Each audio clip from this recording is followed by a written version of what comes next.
The world was a different place. The people were kind and they were warm.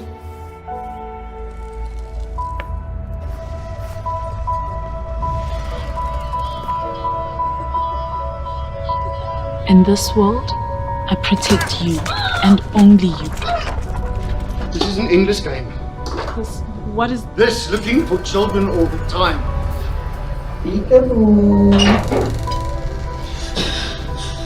You're rounding up all the kids. Calling it the cleansing.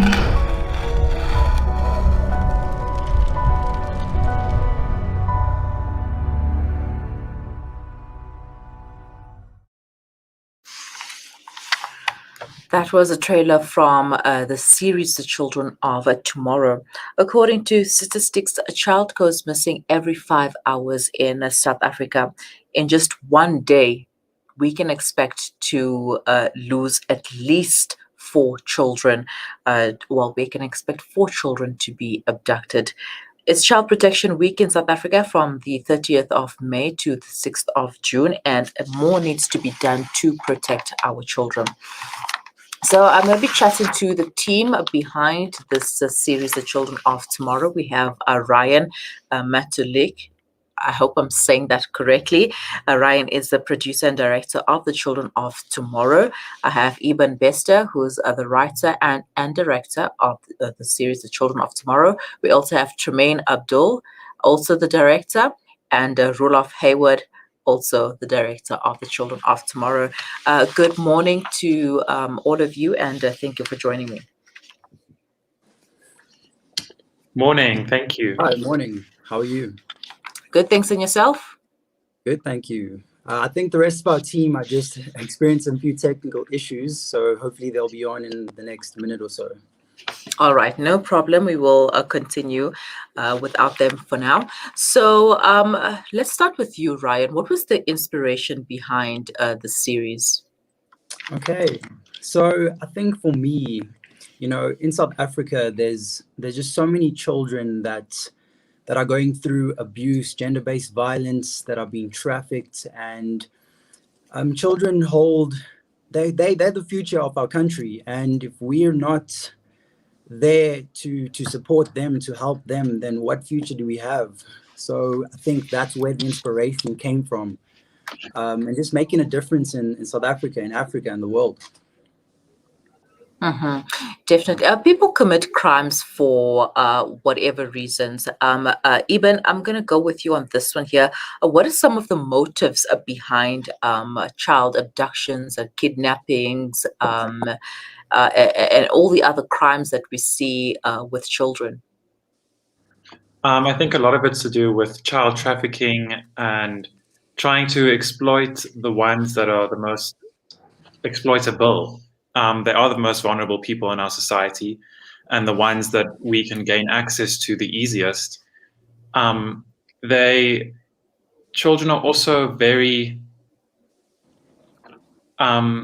gullible sometimes, unfortunately, and we as adults sometimes lead them astray. And in South Africa, a lot of our children are unfortunately in parts of society where they are very vulnerable. Mm-hmm. How many children are actually found and returned home safely? I see Roloff has joined us. So Roloff, would you like to tackle that one there? Good morning to you. Good morning. Hope you all are doing well. I don't actually have the stats on me. I think Iban and Ryan has all of those stats with them. So I don't want to answer anything incorrectly. Yeah. All right, Ryan. So I don't know the stats off by heart, but according to the Missing Children of South Africa, a child goes missing every 5 hours in South Africa. And according to the figures released by the police, indicate that 77% of children are found in South Africa. Sadly, that leaves us with 23% of children still missing and the rest never found. Mm-hmm. How do we address this problem in South Africa? Because if you have only 23 children that are found and the rest, how do we go about addressing it?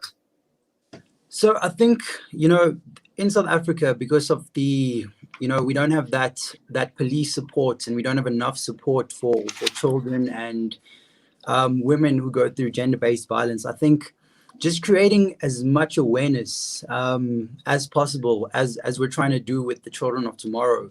I think that also it is something that needs to be changed within society, that we need to teach people, we need to teach men, we need to teach our generation that it's not okay to abuse children, it's not okay to abuse women. So I think it is also a mindset that needs to change in the country. And then also, just giving enough support to the people who are out there trying to fight the situation, such as the police, such as Missing Children South Africa, and all the other NPOs, such as Africa Food for Thought as well. So who wants to tell us about the series, The Children of Tomorrow? Evan, Roloff, you guys want to speak? Ivan's the writer, so... Well, it's based in South Africa. It's post-apocalyptic, so it's a future that we made up. But in this future, the government has collapsed, and there's a secret organization that's quite wealthy behind the scenes, and they are trying to start their own society afresh, and therefore they're kidnapping the young children. But in the future progress of the series, you eventually find out that there's a more evilness lurking, and they're kidnapping the children, not only for their young and their youth, but for their blood, so that the people in the higher hierarchies of the New Order can stay young and afresh. And we follow the series through a mother and her son, and she tries to protect him. And through the kidnapping of her son, we find out more about the New Order and more about the previous relationships she's had and who's linked in the New Order and who's not. I did actually watch the first episode yesterday, and I was like, oh my God, it just can't end right there. I need more of it because, I mean, obviously that's what series are meant to do. You watch a bit of it and you get captivated, and you need to watch the rest of it. So where can we watch the rest of it? So that's I think that's a very good question, and we're hoping that along this journey that we have as a team, and with all the people that support us, we're hoping that in the near future, we can try and work with bigger distribution companies such as Netflix or Showmax, and try and get this in the mainstream, so that it can also just have a bigger effect on the audience and on the public as well, and just create more awareness. So hopefully within the next few months, you'll hopefully see something awesome on Netflix or on Showmax or the rest of the distribution companies. All right, that's awesome, and good luck to you guys. And I'd like to talk about the setting, a little bit about the series itself, the characters and the setting. Why was it important to make it after the Third World War and in the year 2035? So in my perspective, I think that we're living in a time that is there's just so much happening in the world, as you can see with America, with Kim Jong-un, with big countries that there's so much tension, that there's global warming, that there's pollution, that there's people in so much poverty in the world. And I think that this is the right time for us to showcase to the world that there's just so much bad, so much destruction that's happening in the world. And it kind of foreshadows things that may happen in our near future. And just bringing those things to life may inspire one of us or somebody in the world, or our audience, just to change for the better and to create better in the world. So that's what we're trying to do. And how did you go about selecting the characters for the film, or rather the series? Ibn Roloff, do you guys want to speak on that? As you might have seen in the pilot episode, Rolf was one of the rebels. But anyway, according to the characters now, the mother, we wanted someone that felt motherly and warm, and someone that felt protective.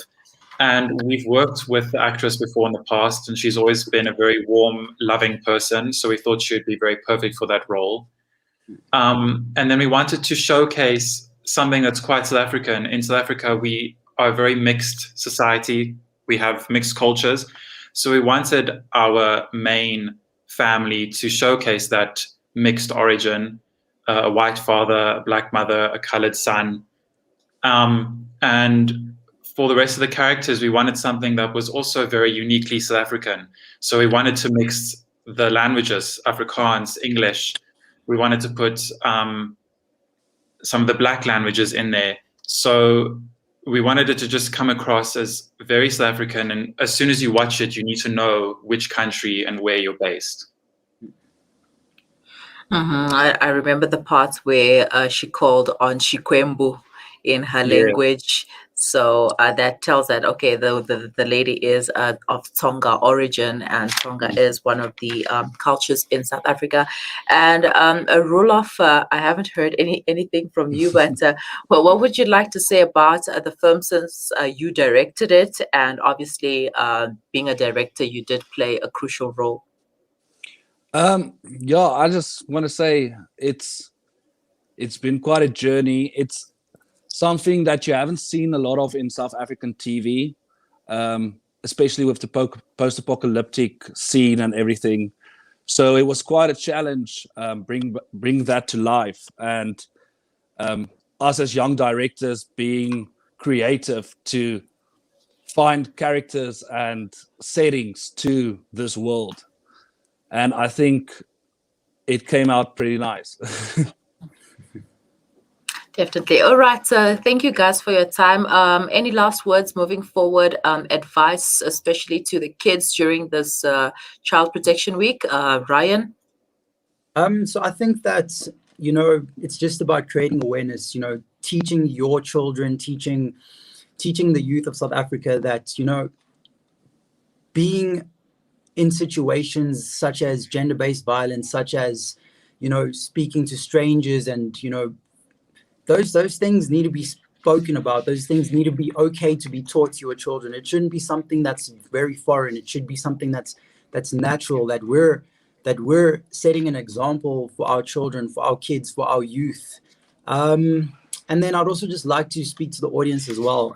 We're trying to make a difference here in South Africa, and just trying to support organizations such as Missing Children South Africa and Africa Food for Thought as well. And the company that represents all of this, which is Sonnix Studios, we have the mission in order to bring change in South Africa as well as Africa and the world. So just to get as much audience support as possible, that will help us in our journey just to create change, and also just create such an amazing series out of this. So we're very optimistic. We're very excited about the future, and yeah, we just need as much support as possible. All right. Thank you so much, and good luck with the future endeavors, and looking forward to seeing more from Sonnix Studios. Thank you, guys, and have a wonderful day. Awesome. Thank you so much.